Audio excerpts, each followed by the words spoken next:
জাতীয়তাবাদী দল বিএনপির পক্ষ থেকে প্রতিষ্ঠা বার্ষিকীর শুভেচ্ছা জানাই। শ্রদ্ধার সঙ্গে স্মরণ করি এই দলের প্রতিষ্ঠাতা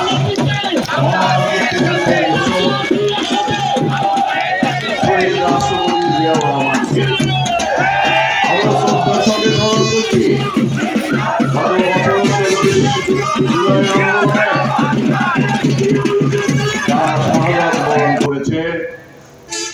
বিশেষ করে এই সিমরাইল মোড় থেকে মাদারীনগর পর্যন্ত এবং আরেকটু যদি সামনে আগাই সাইনবোর্ড পর্যন্ত জালকুড়ি পর্যন্ত যারা নিহত হয়েছে তাদের সংখ্যাও কিন্তু কম নয়। নারায়ণগঞ্জবাসী সেদিন বীরত্ব দেখিয়েছে, ফেসিবাদের বিরুদ্ধে যুদ্ধ করেছে, তাদের লালিত পালিত সন্ত্রাসী বাহিনীর বিরুদ্ধে যুদ্ধ করেছে,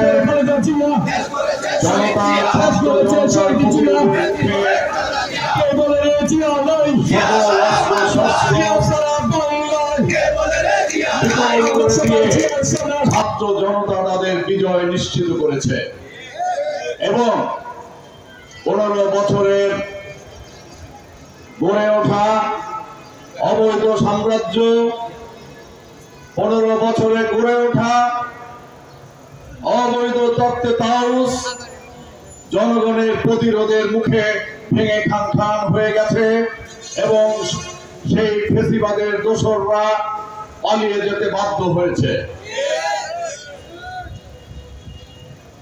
আওয়ামী লীগের ইতিহাস পালিয়ে যাওয়ার ইতিহাস। 1971 সালে দায়িত্বশীল নেতৃবৃন্দ যখন মানুষ স্বাধীনতার ঘোষণা শুনতে চেয়েছিল তখন তারা সেই দায়িত্ব পালন না করে তাদের নেতারা কেউ আত্মসমর্পণ করেছে এবং কেউ ভারতে পালিয়ে গিয়েছে, কিন্তু স্বাধীনতার ঘোষণা দিতে সাহস পায় নাই।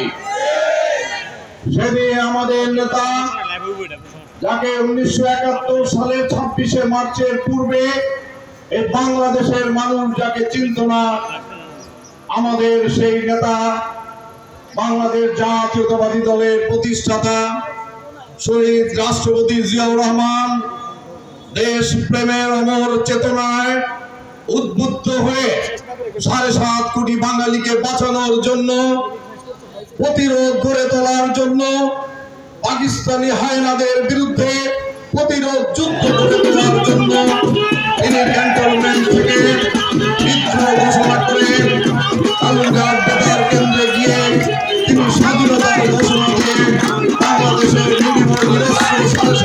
মানুষকে প্রতিরোধে ঝাঁপিয়ে পড়ার আহ্বান জানিয়েছিলেন। সেই থেকে শহীদ রাষ্ট্রপতি জিয়াউর রহমানকে আমরা আস্তে আস্তে চিনতে থাকলাম। যখনই বাংলাদেশের আকাশে অন্ধকার দেখা দিয়েছে, বাংলাদেশের ভাগ্য আকাশে গণতন্ত্রের সংকট দেখা দিয়েছে, তখনই শহীদ রাষ্ট্রপতি জিয়াউর রহমান পাদপ্রদীপের আলোতে সম্মুখে এসে সবার সামনে এসে দাঁড়িয়েছেন এবং বাংলাদেশকে বারবার সঠিক পথে পরিচালনার নেতৃত্ব দিয়েছেন। বন্ধুরা, আমরা সেই নেতার দল করি। যখনই বাংলাদেশ গণতন্ত্র হয়, যখনই বাংলাদেশের মানুষের ভাগ্য নিয়ে অবৈধ ফেসিবাদ গড়ে ওঠে এবং সিনিমিনি খেলতে থাকে, তখনই বাংলাদেশ জাতীয়তাবাদী দলের নেতৃত্ব, বিশেষ করে শহীদ রাষ্ট্রপতি জিয়াউর রহমানের পরে তার পরবর্তীতে তার সহধর্মিনী দেশনেত্রী বেগম খালেদা জিয়া নেতৃত্ব দিয়েছেন এবং বাংলাদেশে গণতন্ত্র প্রতিষ্ঠিত করেছেন। তারপরে আবার যখন দেখলাম বাংলাদেশ থেকে গণতন্ত্র হারিয়ে গেছে, বাংলাদেশের মানুষের সকল অধিকার হরণ করা হয়েছে, ভোটের অধিকার হরণ করা হয়েছে, কথা বলার অধিকার হরণ করা হয়েছে, তখন আবার দেখলাম সেই জিয়া পরিবারের সুযোগ্য সন্তান জনাব তারেক রহমান নিপীড়ন নির্যাতন